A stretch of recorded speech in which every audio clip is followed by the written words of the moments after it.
मनीष एक auto rickshaw चलाता था। जब वो 15 साल का था तब उसके पिता का देहांत हो गया। इसी कारण मनीष को ही घर की जिम्मेदारी उठानी पड़ी और कॉलेज की पढ़ाई छोड़कर पिता की ऑटो चलाने का काम मनीष ने संभाल लिया। मनीष की बड़ी बहन सुलेखा की शादी में जो उसके पिता ने कर्जा लिया था, उसे उतारने के लिए मनीष ने अपना घर भी बेच दिया और माँ के साथ किराए के घर में रहने लगा। मनीष की बड़ी बहन अपने ससुराल में खुश है। इस बात की उसे बहुत तसल्ली है। माँ, सुलेखा दीदी का मेरे मोबाइल पर फोन आया है, तुम बात कर लो, फिर मैं ऑटो लेकर काम पर निकलता हूँ। हेलो सुलेखा दीदी, ये लो माँ से बात करो। हाँ बेटी, अपना ध्यान रखा कर, खूब खाया पिया कर, इससे बच्चे की सेहत पर अच्छा असर होगा। अब बस यही इच्छा है कि जल्दी से मैं नानी बन जाऊं और मनीष मामा। हाँ वो तो है, अब मामी कहलवाने वाली बस आ जाए तो मैं सुकून से तीर्थ यात्रा पर निकल जाऊंगी। नहीं नहीं, अपने नाती पोतों को खिलाकर ही तीर्थ यात्रा पर जाऊंगी। माँ, बस मनीष के लिए अच्छी सी लड़की ढूंढ लो जो घर संभाल ले। माँ, मुझे देर हो रही है, बाद में बात कर लेना। अच्छा सुलेखा, मैं तेरे से बाद में बात करती हूँ, मनीष को देर हो रही है। मनीष ऑटो लेकर काम पर निकलता है। उसे पहले ही बहुत देर हो चुकी थी, पर रास्ते में जाम भी बहुत था। वो सवारी का इंतजार कर रहा था, तभी उसका एक साथी जो उसकी तरह ऑटो चलाता था, वो किसी लड़की से झगड़ रहा था। अरे देखिए मैडम, ऐसा थोड़ी होता है? जब आपने मुझे यहाँ छोड़ने के लिए पैसे तय किए हैं तो चुपचाप मेरे पैसे दे दो ना। भैया, मैंने आपको बोला ना, मेरा पर्स रास्ते में कहीं गिर गया। मेरा मोबाइल फोन भी उसी में है और सारे पैसे भी। मेरा पर्स कहीं नहीं मिला। मैं तुम्हें बोल रही हूँ ना, मुझे अपना नंबर दे दो, मैं तुम्हारे नंबर पर पैसे भेज दूंगी। अभी मुझे देर हो रही है, मुझे सामने होटल में एक फंक्शन में पहुंचना है। क्या हुआ निरंजन, लड़ क्यों रहे हो सुबह सुबह? अरे देखना यार, सुबह सुबह पहली सवारी मिली और वो भी मुझे पैसे देने के लिए मना कर रही है। इन मैडम का पर्स कहीं खो गया है और मुझसे कह रही है कि पैसे बाद में देंगी। अरे ऐसा थोड़ी होता है भाई। कोई बात नहीं निरंजन, कभी कभी किसी की परेशानी को भी समझना चाहिए। एक काम कर, तेरे कितने पैसे बने मैं दे देता हूँ, ये मैडम मुझे बाद में दे देंगी। मनीष निरंजन को ऑटो के 200 रुपए दे देता है। थैंक यू सो मच, मेरा नाम अर्चना है। आप मुझे अपना नंबर दे दो, मैं आपके नंबर पर ऑनलाइन पेमेंट भेज दूंगी। बाकी अगर मुझे देर ना होती तो मैं आपको अभी पैसे दे देती। कोई बात नहीं मैम, ये लीजिए मेरा नंबर। अर्चना नाम की वो लड़की मनीष का मोबाइल नंबर ले लेती है और अगले दिन मनीष के मोबाइल पर पैसे ट्रांसफर कर देती है। आपके पैसे मैंने अकाउंट में भेज दिए हैं, आप चेक कर लीजिए। और कल के लिए एक बार फिर से थैंक यू, आपने अनजान होकर भी मेरी मदद की। अर्चना और मनीष बात करने लगते हैं। अर्चना को मनीष से बात करना बहुत अच्छा लग रहा था। उसके बाद एक दो बार अर्चना की मुलाकात मार्केट में मनीष से हो ही जाती है। धीरे धीरे दोनों दोस्त बन जाते हैं। मनीष को पता चलता है कि अर्चना एक बहुत ही अमीर खानदान की लड़की है, तो वो उसे समझाता है। अर्चना, तुम बहुत ही अमीर खानदान की लड़की हो, तुम में और मेरे में जमीन आसमान का फर्क है। मैं एक मामूली ऑटो रिक्शा चलाने वाला गरीब लड़का हूँ। तुम्हारा और मेरा यूं दोस्ती रखना ठीक नहीं है, प्लीज तुम मुझसे मत मिलो। तुम ना मिलने की बात कर रहे हो, पर आज तो मैं तुम्हें अपने प्यार का इजहार करने आई थी। मैं तुम्हें बहुत पसंद करती हूँ मनीष, मैं अपनी आगे आने वाली पूरी लाइफ तुम्हारे साथ मिलकर जीना चाहती हूँ। कहते कहते अर्चना फूट फूट कर रोने लगती है और मनीष उसे गले लगा लेता है।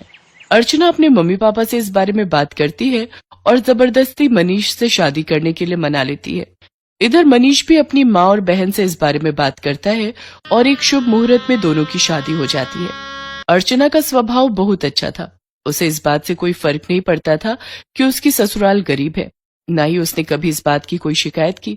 अर्चना, तुम मेरे साथ शादी करके खुश तो हो ना? हाँ मनीष, मैंने तुम्हें दिल से प्यार किया है। मैं तुम्हारे साथ बहुत खुश हूँ। माँ जी, सुलेखा दीदी सब मुझे कितना प्यार करते हैं। मुझे तो महसूस ही नहीं हुआ कि मैं अपना घर छोड़कर आई हूँ। तभी अर्चना की सास भी आ जाती है। जीती रहो बहू, हम बहुत भाग्यशाली हैं कि इस घर को तुम्हारे जैसी बहू मिली। अर्चना भाभी, ये देखो, मैं आपके लिए नई साड़ी लाई हूँ। आज आप शाम को कीर्तन में यही पहनना। सुलेखा दीदी, ये साड़ी तो बहुत सुंदर है, ठीक है, पर एक शर्त पर, आज आप मुझे खुद तैयार करोगे, प्रॉमिस? अर्चना की बातें सुनकर सुलेखा की आंखों में आंसू आ जाते हैं।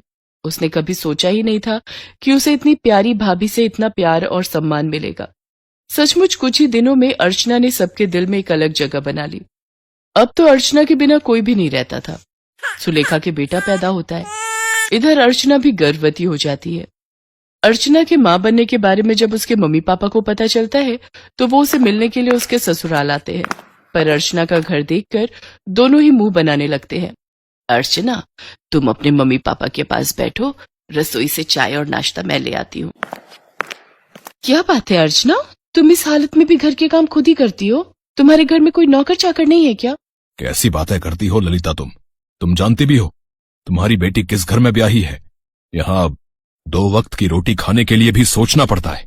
एक टाइम की सब्जी दूसरे टाइम खाते होंगे ये भला क्या नौकर चाकर रखेंगे? नहीं पापा, ऐसी कोई बात नहीं है। माँ जी और मनीष ने तो मुझे कई बार कहा है कि मैं घर में कोई काम वाली रख लूं, पर पूरा दिन मैं घर पर होती हूँ, मेरा भी मन नहीं लगता, और फिर मैं तो कुछ भी नहीं करती, सारा काम माँ जी ही करती है, मुझे उठने ही नहीं देती। ये लीजिए चाय। अर्चना, तुम्हें ये समोसे बहुत पसंद है ना? मैं ये भी हलवाई से खरीद लाई हूँ, अपने मम्मी पापा को भी दो। नहीं, मैं ऑयली फूड कम खाती हूँ। और अर्चना, तुम भी ये सब मत खाया करो, तुम्हें इस टाइम में जूस फ्रूट्स ये सब लेना चाहिए। बहन जी, आप तो समझदार हैं, ये समोसे वगैरह ये सब बहुत नुकसानदायक है। मम्मी, आप मेरी टेंशन मत लो, माँ जी मेरा पूरा ख्याल रखती है। वो मुझे समय पर जूस फ्रूट दूध दही सब्जियां और सब कुछ खाने के लिए देती है। तभी अर्चना की ननद सुलेखा भी आ जाती है।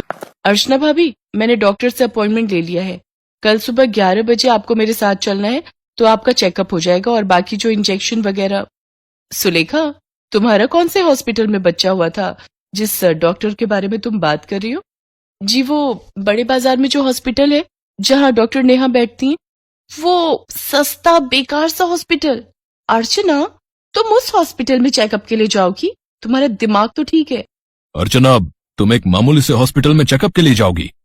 तुम चिंता मत करो, इन लोगों के पास अगर तुम्हारे इलाज के लिए पैसे नहीं है तो क्या हुआ, मैं तुम्हारे लिए इस शहर के सबसे बड़े नामी हॉस्पिटल में आज ही बात कर लेता हूँ। और तुम अभी के अभी अपना सामान पैक करो और हमारे साथ चलो। किसके घर? आपके घर पापा? मैं अभी अपना घर छोड़कर कहीं नहीं जा सकती। मुझे डॉक्टर नेहा, जो कि एक बहुत बड़ी और समझदार डॉक्टर है, उन्होंने सुलेखा दीदी की नॉर्मल डिलीवरी की है। उन्होंने मुझे पूरा रेस्ट करने के लिए बोला है। और शायद आपने ठीक से सुना नहीं, मुझे कल सुलेखा दीदी के साथ डॉक्टर के पास जाना है।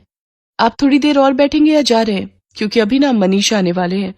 वो शहर में एक नया रेस्टोरेंट खुला है, वहां पर मेरी फेवरेट आइसक्रीम मिलती है, तो आज मेरा वो खाने का प्लान है, तो हम सब डिनर के लिए जाने वाले हैं। अर्चना का ऐसा कोई प्लान नहीं था, ये उसकी सास और सुलेखा जानते थे, पर अर्चना अपने मम्मी पापा को एहसास दिलाना चाहती थी कि उसके ससुराल वालों का और अपमान ना ही करे तो उनके लिए बेहतर है। अर्चना के मम्मी पापा लज्जित हो जाते हैं और कुछ देर बाद वहां से चले जाते हैं। अर्चना की सास और ननद दोनों की आंखों में खुशी के आंसू थे। अर्चना अपनी सास और ननद के गले से लग जाती है।